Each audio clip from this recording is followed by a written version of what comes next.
1 Kings chapter 20, I'll begin with verse 35. Now a certain man of the sons of the prophets said to his neighbor, by the word of the Lord, in other words, God told him, say, strike me, please. And the man refused to strike him. And he said to him, because you have not obeyed the voice of the Lord, surely as soon as you depart from me, a lion shall kill you. And as soon as he left him, which I would have never left him, he's my neighbor, I might as well move in here. This is a wild story. And as soon as he left him, a lion found him and killed him. Look at verse 37. And he found another man, the prophet, and said, strike me, please. So the man struck him.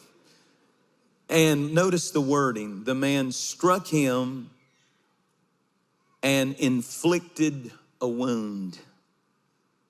Then the prophet departed and waited for the king by the road and disguised himself with a bandage over his eyes.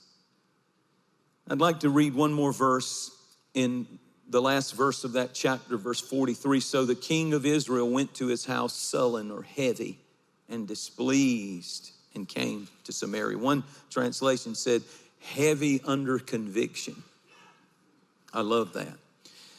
So I want to talk to you today about something, and I'll give you the title in a few minutes.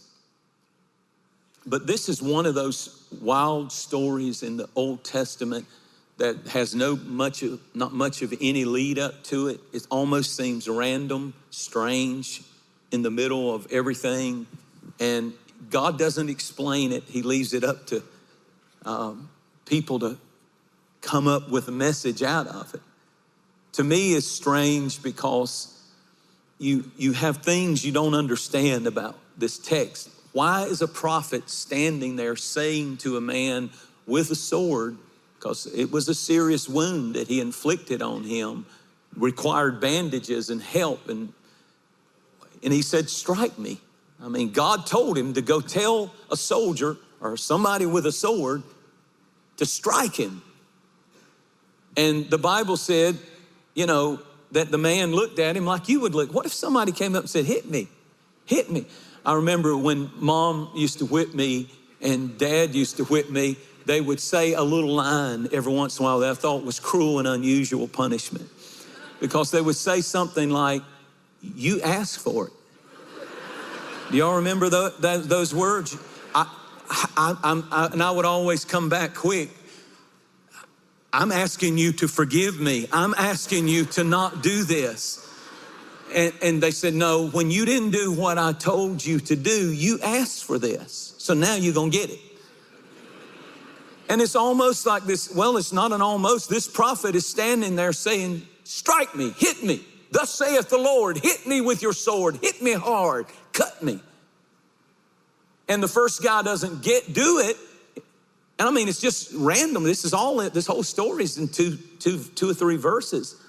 And then when he didn't do it, the guy turns around and says, then I just release a lion to kill you for not obeying what the Lord told you to do. And a lion came and killed him. And then while he's out there chewing on the guy, he goes to another man and he says, strike me. And I like this guy. He's like, where at? I don't care. I'm about to cut you bad. You have no idea. Because I believe he was thinking, I know what happened to the last guy who was told to do this. So you're about to get hit. And it's really amazing. Teaches you a couple of things. When you see things in the Bible and in life, there are always lessons to be learned in things you don't understand. In life, you're going to have things that hit that you will not understand. And in the Bible, there are things that seem random that you don't understand. The first thing that I want you to understand about the story is that the prophet found another man real quick.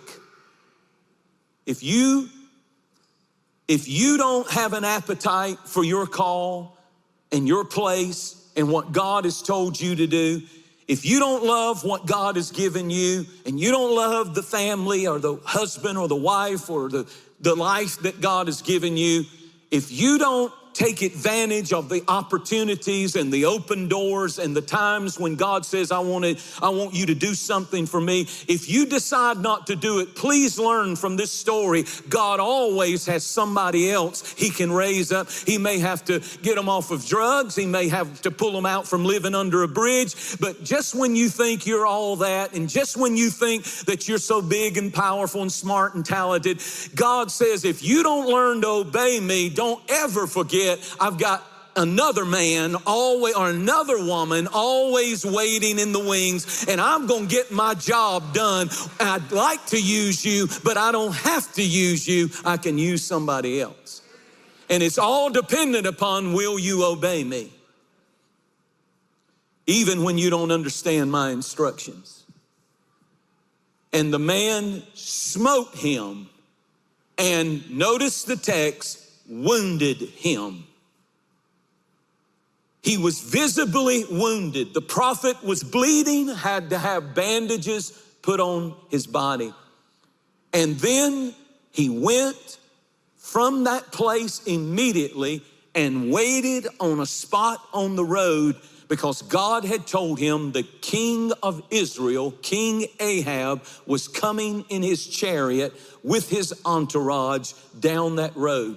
And now that he had been wounded, now that he had been hurt, now that he had been attacked, now that he had bled, he has something about him that immediately felt, now I'm ready to go give the message to the most powerful man in the nation, because I am qualified.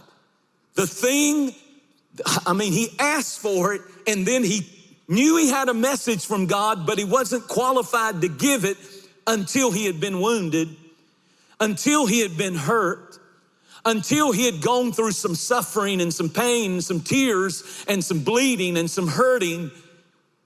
He had the word, but he said, I'm not qualified, I'm not prepared, and I'm not positioned to give the king, because the king would have kept on riding if he hadn't had seen the prophet, and the one that had bandages all over him, bleeding. It caught his attention. He said, I'll listen to that man. So many times we think it's our talent that will bring us before great people. And certainly it helps. I'm not against it. Your education, all of that, we all need all we can get. But when it really comes down to it, what I've learned, and I'm a communicator, this is what I do for a living. The sermons that reach people the most and touch people the most are not ones that just are up here that are Bible, spitting out facts of the Bible, and all of that's important. But it's really when in times that I've gone through woundings and hurts and cuts and attacks myself, that I begin to have this authority. There's a weightiness that comes when somebody's been through something. We want a perfect life. We want no wounds, no hurts, beautiful families, no issues to ever hit our lives. And when it does come, we soak, we sour, we fail to understand that this prophet said, God, if that's what it takes, the wounds and the hurts for me to help somebody else and them listen to me because of what I've been through. God uses, here's my title, God uses life's bruises. God uses life's wounds. Your wounds carry a message in them that men and women in a hurting world who are hurting, I don't care how hard they are, I don't care how wicked they are, I don't care how drunk they are, I don't care how high they are, I don't care how many lovers they have, when they encounter someone who's speaking a word from the Lord, and that someone has been qualified by their own wounds and their own failures and their own heart broken and their own bleeding in some area of their life. There's something about that, the foolishness of preaching.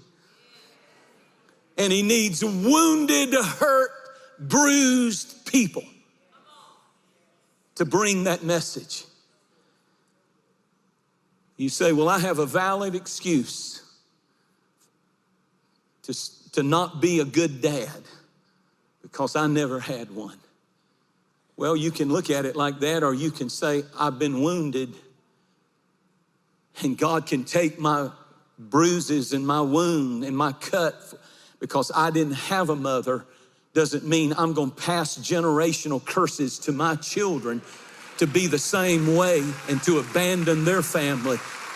But God can actually use what they meant for my evil, Joseph said concerning his own family. What they meant for my evil, God can use it for the good, and I can transfer blessing, and I can be an even more attentive mother or father because of what I've been through. The wounds can be used to heal and not destroy.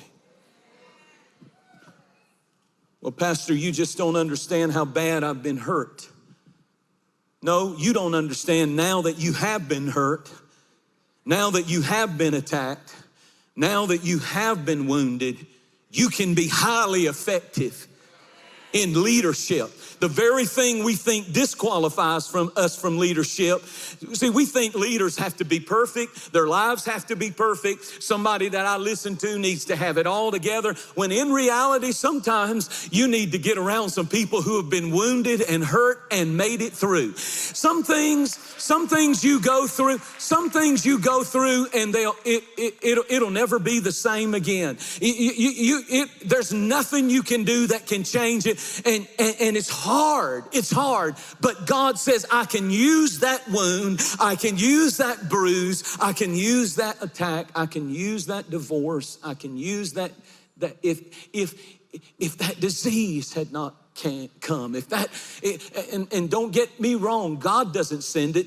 Read the story of Job. It's Satan that sends it. It's sin that sends it. It's the enemy that sends it. It's disobedience that sends it. But God, if he allows the wound to hurt, the attack, the bloodshed to come to your life, to your family, the sword to hit you, it's only so he can give you more ability to communicate to somebody else that I went through it and I made it. The tragedy, the loss of a loved one, the early death of some relative. God says, I can use that wound to get my message across to powerful, hardened people who nobody else can reach but the wounded.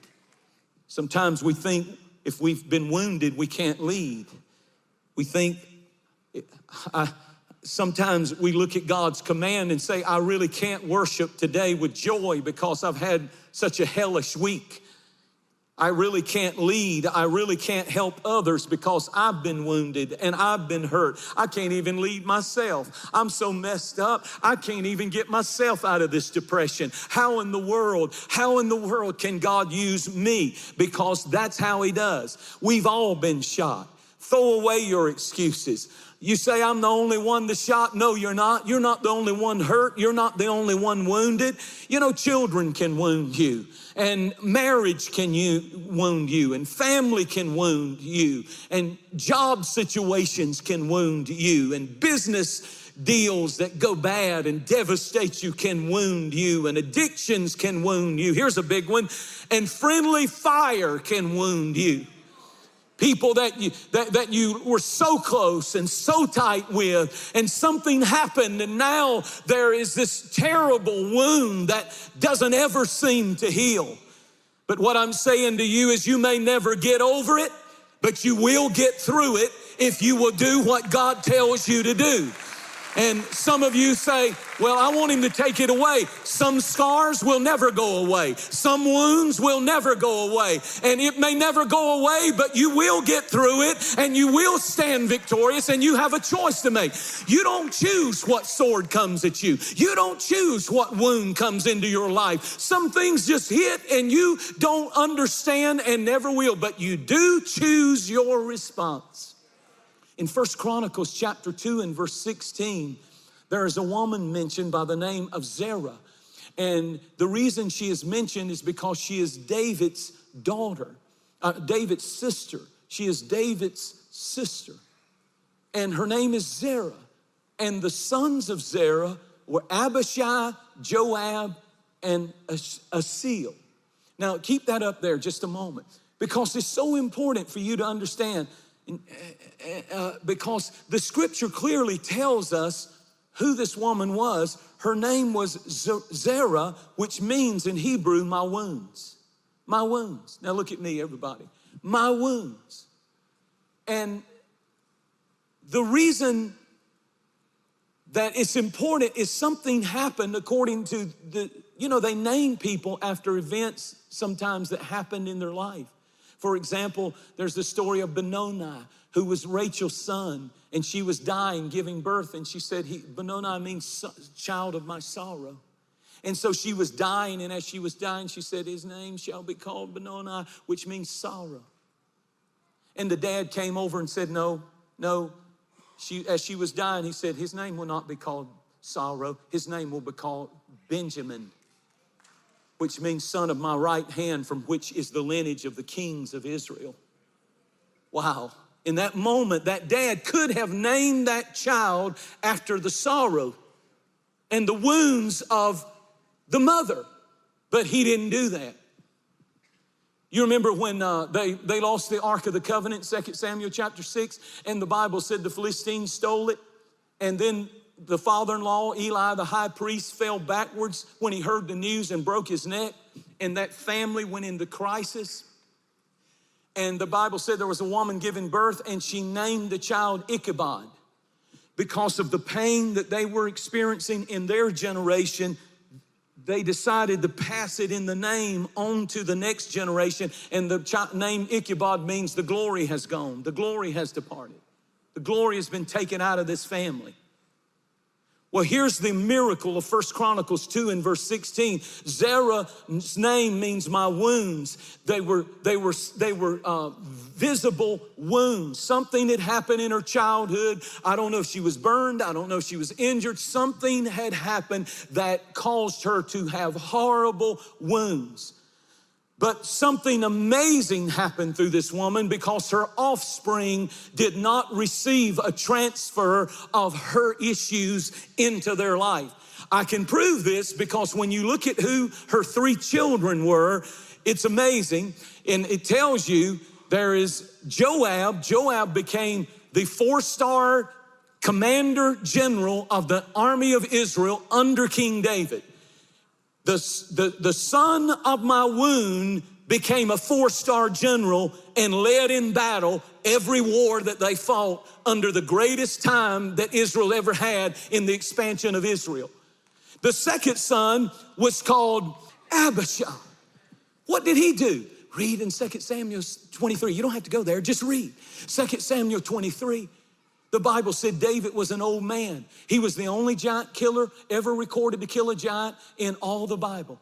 But one day when he got out on the battlefield as an old man, a giant that had 6 toes and 6 fingers, that's what your Bible said, hit him. He was the brother of Goliath, hit him, and he was coming after him because he had killed his brother, and had him down and was about to slay the psalmist of Israel.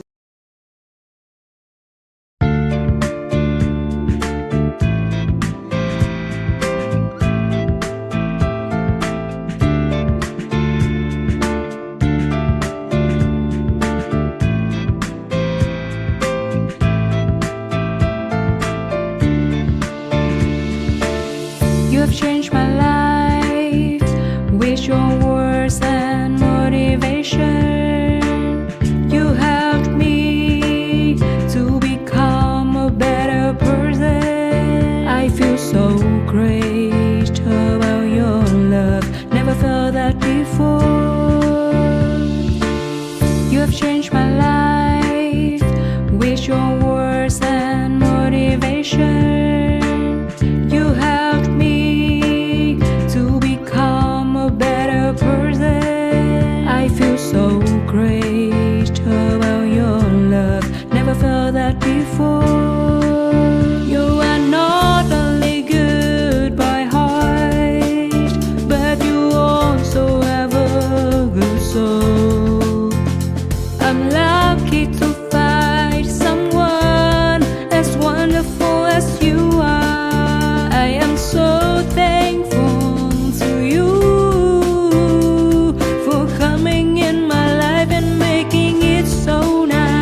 your words and motivation.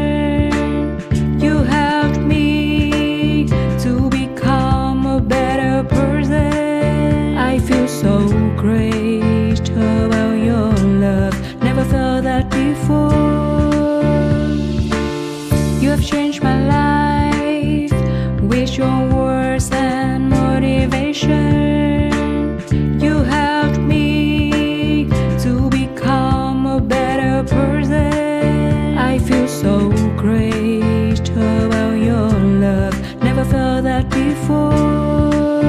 You are not only good by heart, but you also have a good soul. I'm lucky to find someone as wonderful as you are. I am so thankful to you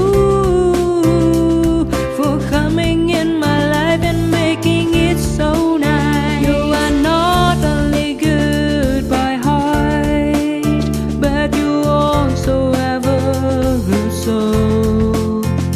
I'm lucky to find someone as wonderful as you are. I am so thankful to you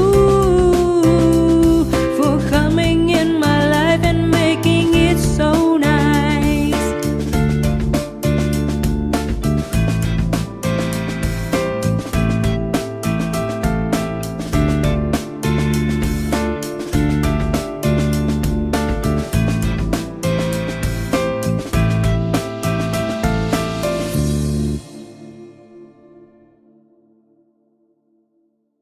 The king of Israel, David, and across the field comes the son of a wound. If she had transferred wounds and offense and hurt and self-pity and depression and fear and worry, he would have never ran. Nobody had ever seen anybody kill a giant but David. But when David was laying on the ground wounded and the king was about to take his head off, here comes the son of a wound running across there, Abishai. He fights the giant, gets between David and the giant and slew the giant. And then there's this third fella, and his name is Ashiel. And you know what his name means? And you know what it says of him in the scripture? It said that he was the fastest runner in all of Israel. He could run faster than anybody. He was the fastest in his field. So here's a woman that has wounds. Her name means my wounds. She's carried them all her life, but instead of letting her wound produce bitterness and pain and depression and addiction and curses and bondage and low self-esteem and no belief in themselves or confidence in themselves, she raised 3 champions in one household with her wounds. One became a 4-star general, one became a giant slayer, and another one became the fastest in his field. Don't tell me you can't do it. I know you've been wounded if you're a single mom or a single dad, but you can raise champions for Jesus Christ if you will believe that he can use life's bruise to bring about something good. My question to you is, what will your wounds produce? Will they produce bitterness? Will they produce unbelief? Will they produce addiction? Will they produce rebellion and excuses and resentment? This is what the Apostle Paul said. He had it all. He had intellect. He had education. He was gifted. He was an intellectual. And he said, yet I don't glory in any of that. But he said, I glory in my infirmities, my wounds. He was beaten with rods. He was stoned. He was beaten with a cat of 9 tails. He was tied up. He was tortured. He was snake bitten. He was shipwrecked. He was stoned and left for dead.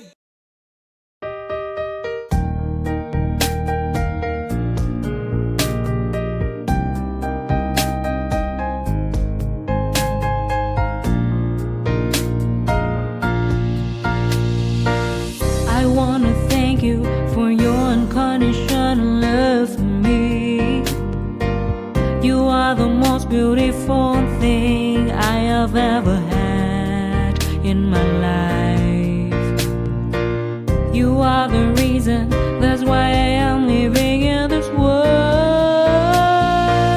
I wanna thank you for your unconditional love for me. You are the most beautiful thing I have ever had in my life. You are the reason, that's why I am living in this world. I admire the way you are always there for me. I admire the ways you always take care of me. I admire the way you give your all just to see a loving smile on my face. I admire the way you love me.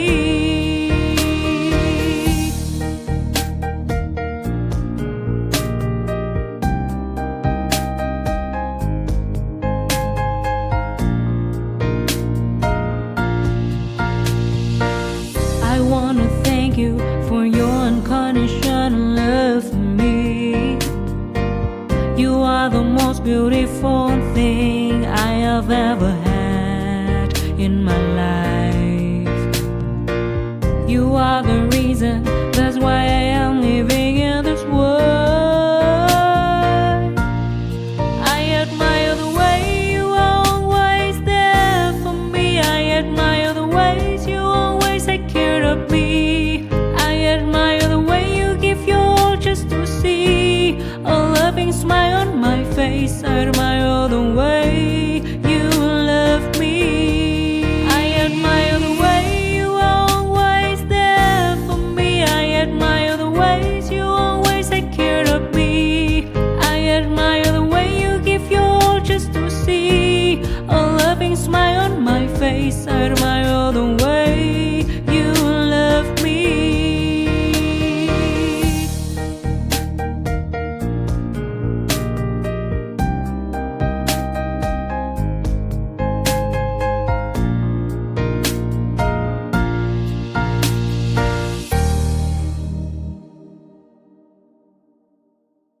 He was scarred up. He was wounded. And yet, when he said, God, I wish you would take all this pain away, God said, I'm not ever going to take it away. You'll never get over it, but you will get through it. As a matter of fact, my grace is sufficient for you, and my strength will be made perfect through your wounds. I'll give you grace, even though you're going to take hit after hit. I really want God to use me.